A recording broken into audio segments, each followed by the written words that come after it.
Hello and welcome, you guys. I hope everyone's having a really wonderful day.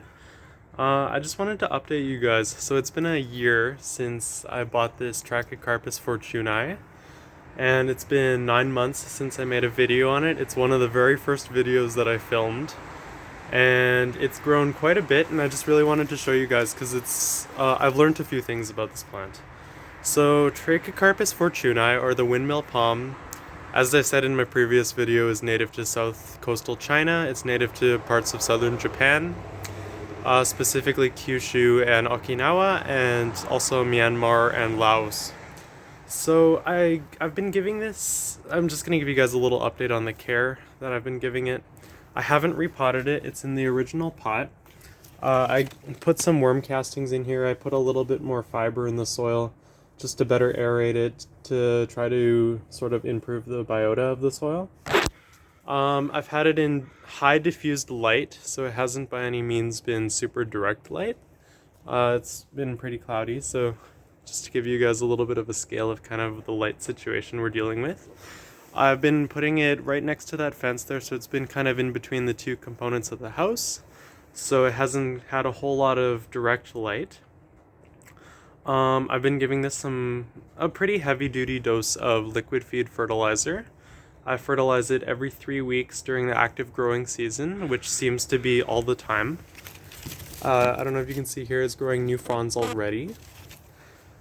I've been giving it a 20-0-0 magnitude fertilizer. So fertilizers usually have 3 numbers on them. I'm not sure if you guys are familiar, but that's the NPK number.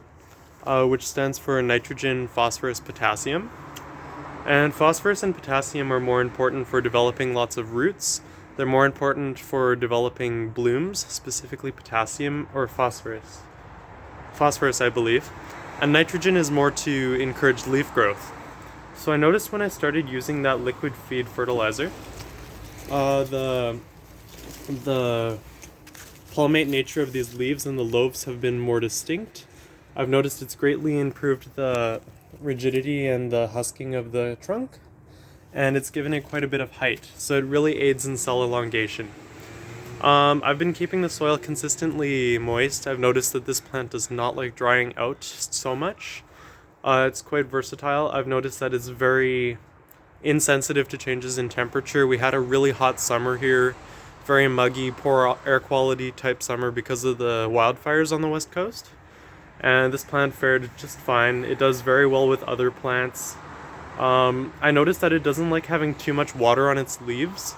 I actually lost a frond down here that I had to cut back. Another thing I noticed is it does tend to get rid of its juvenile fronds quite quickly to make way for this really nice bark. And I noticed that it likes to be somewhat pot bound. So I'm going to update you guys later, probably, I don't know, in another year or whatever, just to show you guys how this grows. But I don't know if you can see, it's grown quite a bit. It's grown 4.5 more fronds. And I say 4.5 because this one here hasn't quite finished developing yet. It hasn't broken apart into its different lobes. But last time when I filmed a video, it was this tall here. All of this here is new growth. And it seems to be picking up growth as it matures. So I just wanted to update you guys there. And let's just look at the top of this thing. Isn't this so beautiful? Starting to get that sort of radial symmetry to it too. So have a good day, you guys. Stay blessed.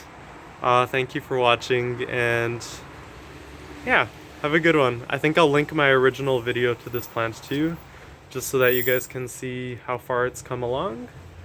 Each new leaf on this plant seems to be more magnificent than the last. I mean, just look at this one here.